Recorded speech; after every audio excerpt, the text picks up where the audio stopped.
Hi, Karen Curry Parker here with your weekly Human Design Evolution Report. Some weeks there's just really no way to sugarcoat what's up in the celestial weather. So bear with me because I took a lot of notes this week about how I want to break down what's going on in the celestial weather.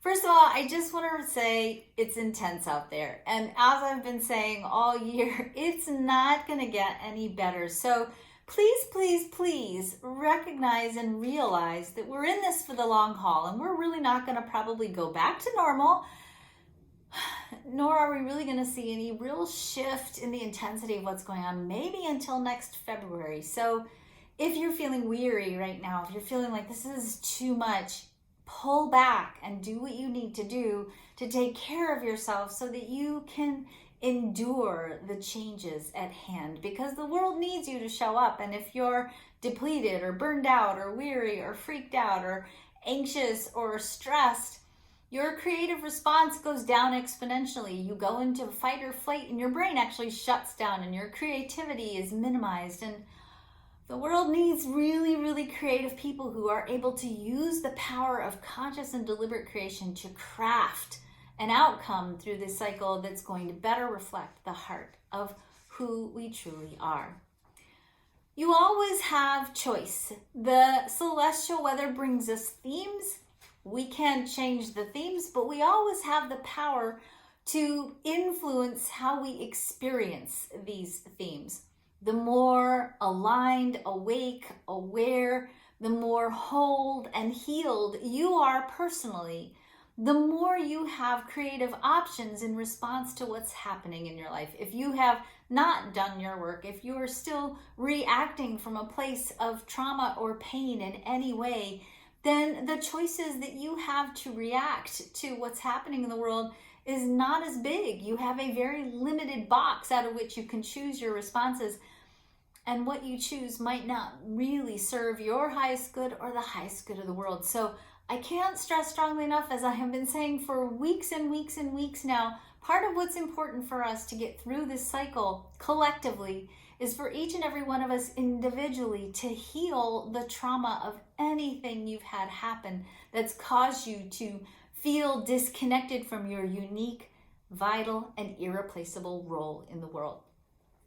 The human design chart shows us that resiliency is rooted in 9 core traits. If I take that human design chart and I mix it up in a blender and I sort of poured out what I got, at the heart of all of the parts of the chart, the types, the channels, the centers, the profiles, the lines, all the parts of the chart are 9 core traits. These 9 core traits, when they're operating at their highest level, make us resilient. They give us more options in the face of challenge. Those 9 core traits are lovability, how worthy you feel of giving and receiving love; authenticity, the freedom you feel to be the full expression of who you are; courage, your ability to know how to navigate through life in the face of fear; emotional wisdom, your ability to be able to consciously and deliberately manage your emotional response instead of being reactive; decisiveness, and human design gives us a really good hack for this one, right? Your ability to know how to make decisions that are good and right for you; self-trust, the degree to which you trust your inner wisdom and your own abilities; self-worth, your self-esteem and your own sense of value; vitality, how much energy you have to do the things you want and need to do in your life; and empowerment, how much control and power you feel like you have over creating the life you want.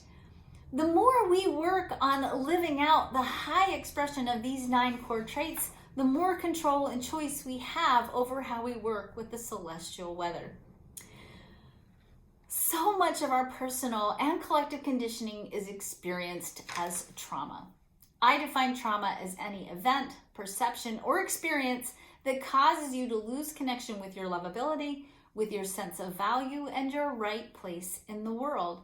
When we feel traumatized, we create what I like to call protective identities.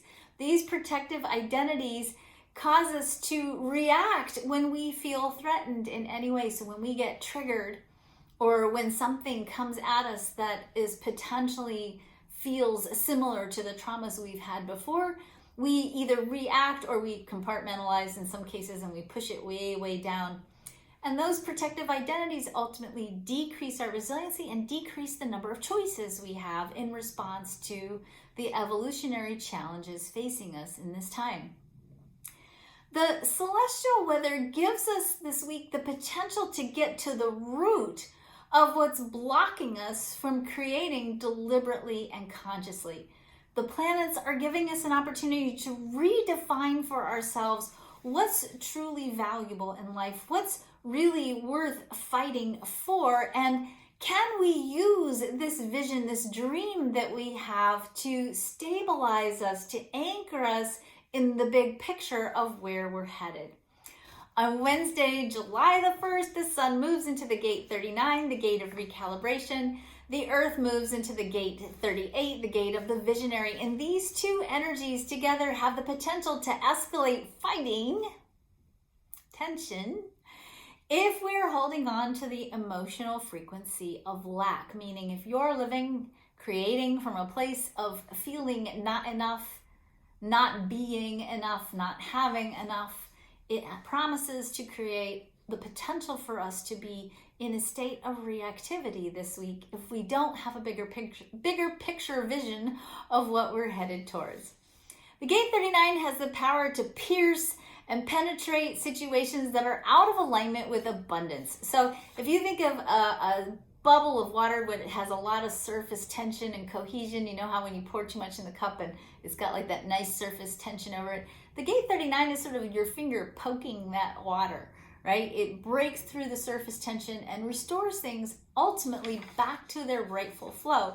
But it doesn't do that without sometimes getting under our skin a little bit. We have to be woken up to those places where we are out of alignment with the idea that we are worthy of being supported, that all sentient beings are valuable and precious because of their existence, and that's it. You don't have to do anything else to qualify for being a valuable part of the cosmic plan. You just simply have to exist, right? The gate 38 promises that if we ground ourselves in a dream and a vision of what we truly want, what is truly valuable and what is necessary to create lasting transformation, then we can access the endurance to make the changes necessary. This is a fine line to walk here because we might need to fight. Sometimes you have to fight the good and just fight, a fight that's rooted in the bigger picture of what's necessary to restore or recalibrate the story of humanity back to the place of sustainable abundance that is actually innate in the story of who we are. We're going to be fighting this week potentially for our dreams and what's truly valuable, but this energy also brings with it the potential to fight merely for the sake of fighting because we feel tense. And this energy in these two gates can create a lot of tension. If we don't have a vision of where we're headed, if we don't have a dream, then this tension can be highly provocative. If we do have a vision, if we know what we're fighting for, if we get the value of what we're building towards, then this tension actually promises to bring us momentum. When we are traumatized, we lose our connection to our sense of value. We question whether we are enough. And if we think we aren't enough, if we don't have enough, we can't be enough, then we embody the energy of lack. And this not enoughness often causes us to feel like we have to strike out at others to get our fair share, creating tension or disease and resistance. At the heart of fighting the good fight is the need to heal our trauma and to take powerful and vital steps to heal not only our own trauma, but ultimately the trauma of others. Because if we can't get this trauma piece out of the way, if we can't stop reacting from these protective identities that we've cultivated over the course of our lives, our fighting is not anything other than just moving deck chairs around on a sinking ship. Mars this week, the warrior planet, moves into its home sign, Aries, on the 28th of June, amping up our warrior energy, but there's a good catch.